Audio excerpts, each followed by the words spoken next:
Assalamualaikum warahmatullahi wabarakatuh. Perkenalkan, nama saya Jumiati. Saya dari Universitas Asahan, Fakultas Ekonomi dengan prodi Ekonomi Pembangunan. Kelas 1G Ekonomi Pembangunan dengan nomor NPM 2003005. Baiklah, di sini saya akan mempresentasikan makalah saya dengan judul Ragam Bahasa Lisan, Tulisan, serta Laras Bahasa Ilmiah, Semi Ilmiah, dan Non-Ilmiah. Baiklah, langsung saja kita ke dalam pembahasan. Pengertian ragam bahasa lisan.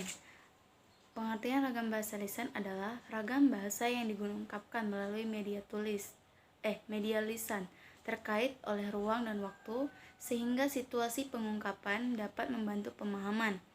Ciri-ciri ragam bahasa lisan diantaranya memerlukan kehadiran orang lain, unsur gramatikal tidak dinyatakan secara lengkap, terikat ruang dan waktu, dan dipengaruhi oleh tinggi rendahnya suara. Dan adapun ragam bahasa lisan memiliki beberapa kelemahan dan kelebihan. Yang pertama, kelebihan dapat disesuaikan dengan situasi, faktor efisiensi, faktor kejelasan karena pembicara menambahkan unsur lain berupa tekanan dan gerakan anggota badan agar pendengar mengerti apa yang dikatakan, seperti situasi, mimik, dan gerak-gerak pembicara. Faktor-faktor kecepatan pembicara segera melihat reaksi pendengar terhadap apa yang dibicarakannya. Lebih bebas bentuknya karena faktor situasi yang memperjelas pengertian bahasa yang dituturkan oleh penutur. Penggunaan bahasa lisan bisa berdasarkan pengetahuan dan penafsiran dari informasi audit, visual, dan kognitif. Adapun kelemahan ragam bahasa lisan, yang pertama, bahasa lisan berisi beberapa kalimat tidak lengkap, bahkan terdapat frase-frase sederhana.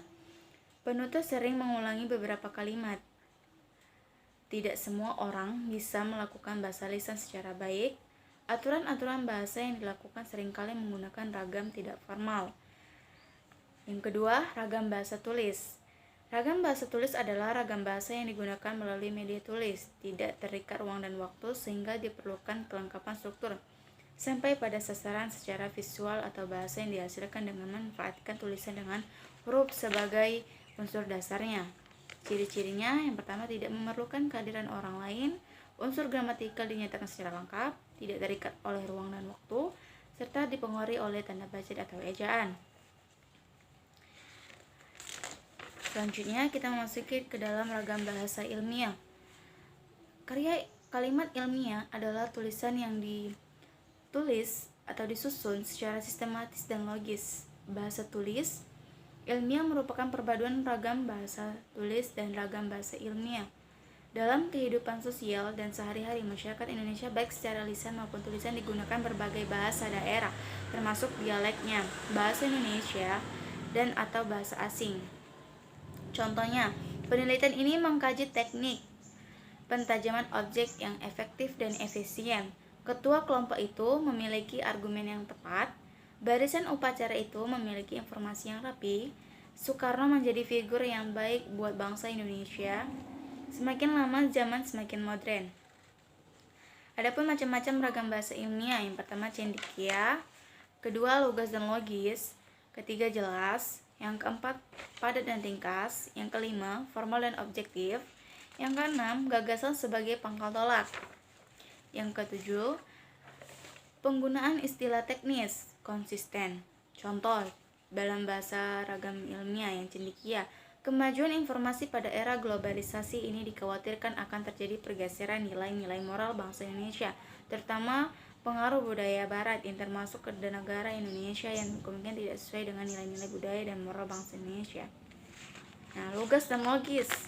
Contohnya itu, kalau pada zaman Sunan Kalijaga, kesenian wayang termasuk ceritanya digunakan sebagai media penyebaran agama. Sekarang kesenian wayang digunakan sebagai media penanaman budi pekerti melalui ekspresiasi. Saat terjadi kekacauan di pasar, pencuri berhasil ditangkap sama polisi. Yang jelas, contohnya, untuk mengetahui apakah baik dan buruknya pribadi seseorang dari tingkah laku dan lakunya dalam sehari-hari. Padat dan ringkas, contohnya, pendidikan agama di SD tidak akan terlaksana dengan baik tanpa dukungan orang tua.